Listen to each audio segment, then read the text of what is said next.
I've always been a little bit obsessed with understanding how the natural world around me works.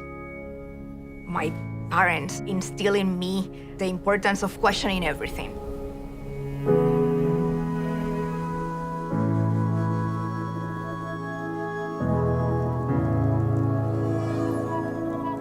My father used to always ask me about things that he would observe in daily life. Can you figure out how this works and explain it to me? And I think like that inquisitive nature might be why I chose science. It was a way of satisfy that curiosity to discover.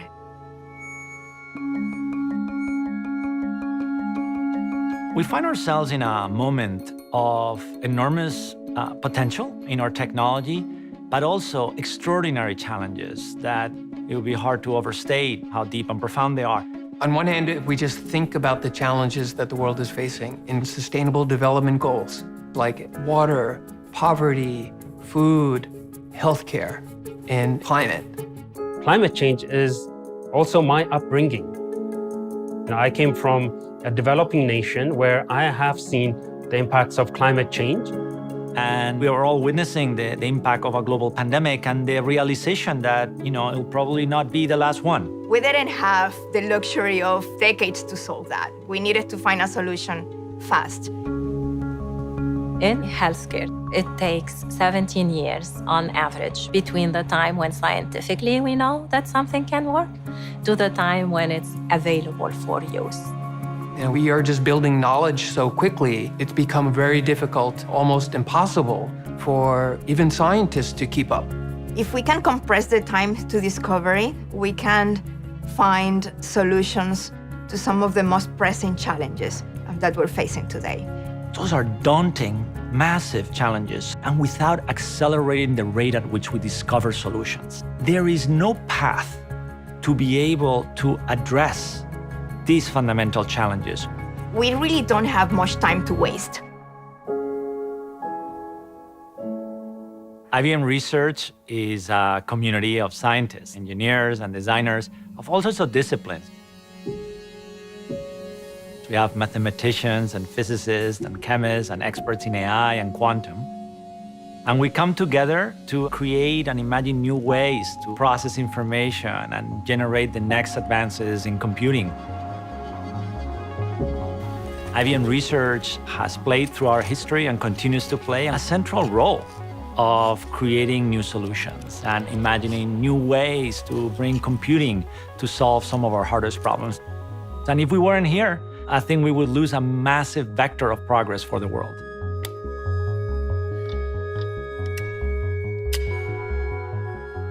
I'm Dario Gil. I'm Senior Vice President at IBM, and I am responsible for all of the research activities of IBM worldwide. I'm Zaira Nazario. I joined IBM Research because I wanted to make quantum computing a reality. We need to pull together the power of all these new technologies that are emerging. And the moment we find ourselves is the convergence of not just one technology, but three technologies that are going to alter how we practice science and how we develop technology. I like to summarize them as bits plus neurons plus qubits. The world of bits is the digital world, the computers that we all know.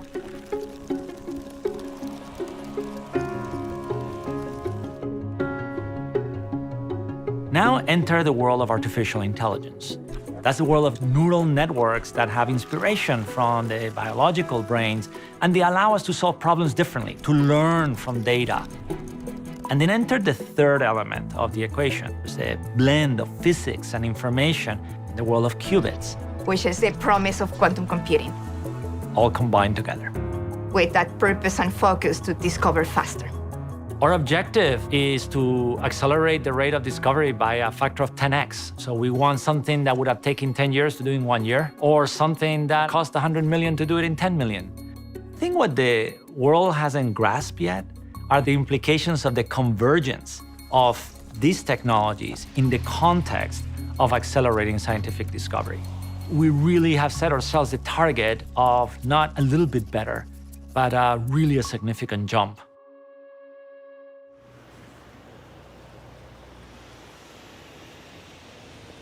We have hybrid cloud. We have quantum computing that's on the horizon. There's a lot of progress that has happened in AI. I think it's going to be important for us to figure out how we're going to make them more accessible so that scientists do what they do best, which is really focusing on tough problems. My name is Solomon Asefa, and I'm a vice president at IBM Research. I lead strategy related to climate and impact science. Ultimately, the vision that we have is how do we develop the tools, the framework, and the hybrid cloud-based platform so that it's accessible for someone with just a computer and an idea. Let's say we have a scientist in a lab, a university, fresh postdoc. All she has is a computer, some simulation software, and some ideas. She could use deep search to go through years of publication. She doesn't have to download all of the documents. She can just access the cloud. Instead of a few months, it could be a few hours. That's where the power of the cloud is.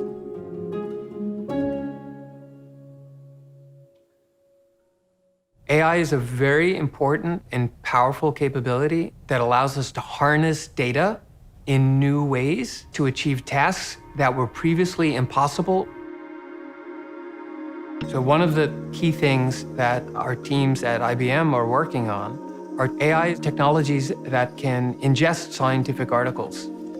And essentially the computer, in some sense, is reading those articles.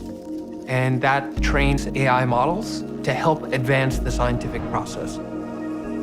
The role of the computer here is really to augment human capability. My name is John Smith, and I'm a research scientist at IBM. A team at IBM Research used the tools of accelerated discovery to speed up the process of designing antimicrobial peptides. Antimicrobial peptides can help with challenges around antibiotics. What the team at IBM Research did is essentially train a set of AI models to create a generative model, and that generative model then could be applied to propose truly novel, new designs for antimicrobial peptides that no team of scientists have ever come across before. In this case, it worked. The IBM Research team got a publication in Nature this past summer, 2021.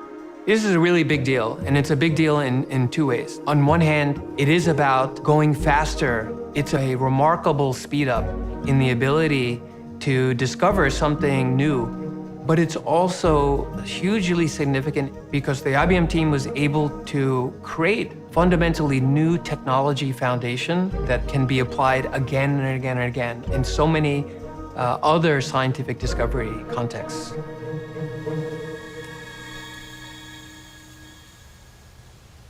If you want to model nature, if you want to understand like how chemistry works and physics work, you should build machines that work like nature. And that's really a core element of the story of quantum. Quantum computing is a completely different paradigm of computation. And we are accustomed to what we call classical computing, using zeros and ones to process information. Quantum computing does the processing of information and manipulates information in a completely different way. You want to design a better molecule, let's say a better lithium chemistry to build a better battery to electrify transportation. You either experiment, you try theory and computation to make calculations, but with quantum, because it's designed to work like nature, you can actually calculate it with a totally different level of fidelity. That's its power. It brings something which is just mind-blowing to the space. It is not just faster, it's just a completely different paradigm. And you need to understand how it can benefit you, the science that you do, or the operations in the business that you conduct, and start preparing. Because that's the revolution that's coming. You can solve problems using quantum computation that are intractable, that you cannot solve, even with the most powerful classical computers. Quantum is a promise of what the future can be. We have an amazing partnership that we started with the Cleveland Clinic. They're one of the best hospitals in the world, and they just celebrated their centennial. And they asked themselves this actually important question to say, what does the next 100 years look like? And one of the conclusions that they reach, which is very common across industries, is that it will be the combination of their field, the world of discovery of life sciences and healthcare, combined with the world of information, right? And with the world of computation. What gets me up in the morning every day are two things, equally important to me: patients and research. Our mission statement in Cleveland Clinic is caring for the sick, researching for health, and educating those who serve. I'm Dr. Lara Jehai. I'm the Chief Research Information Officer for the Cleveland Clinic Health System. There are hundreds of steps that we need to go through in the context of a single research project. These months add up to years. And with this partnership, we are hoping to accelerate that from the years to the days and the weeks. If you are a patient who is dealing with heart disease, you are dealing with this disease now. If you knew that that answer was in a lab somewhere and it's not getting to you until 17 years from now, how are you going to feel? How is that acceptable? A commitment towards research is an intangible quality that is very difficult to describe, but for people who work in research, it is one of those things where you know it when you see it. And it was pretty obvious from our earlier conversations with IBM that that intangible quality is there.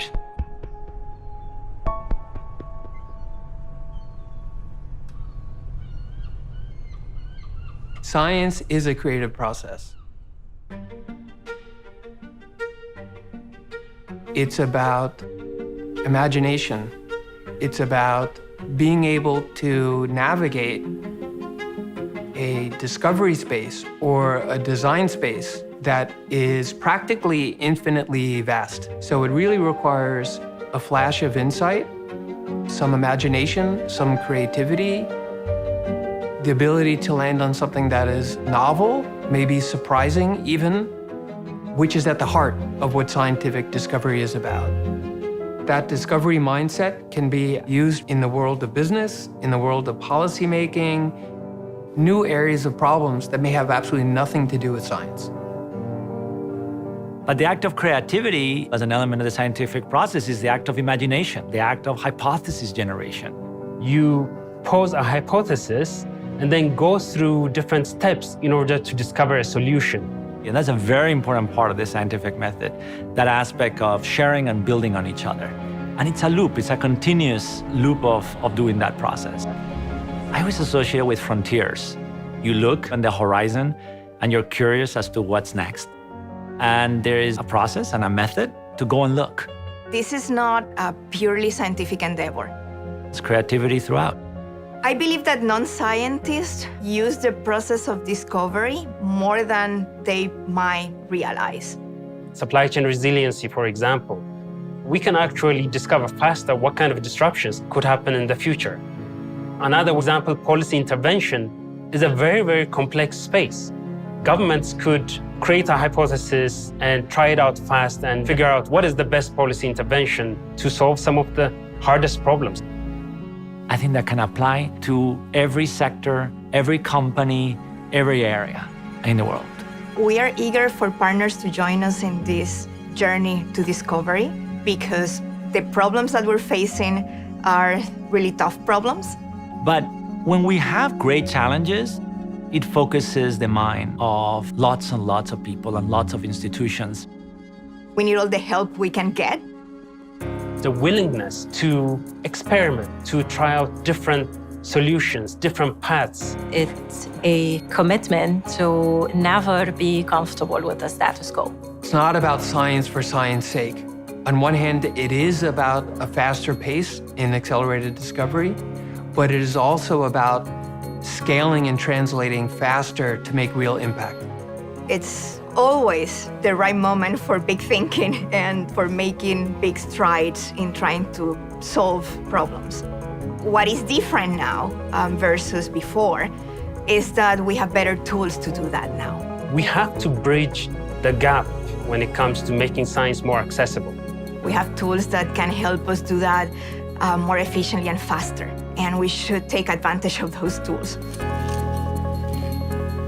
The history of computation has been amazing over the past 60 years, but it's not written yet.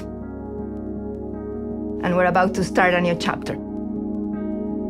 I look at all the progress that has happened, and I'm hopeful. We are going to figure this out, and we're going to meet the challenge that we have in front of us.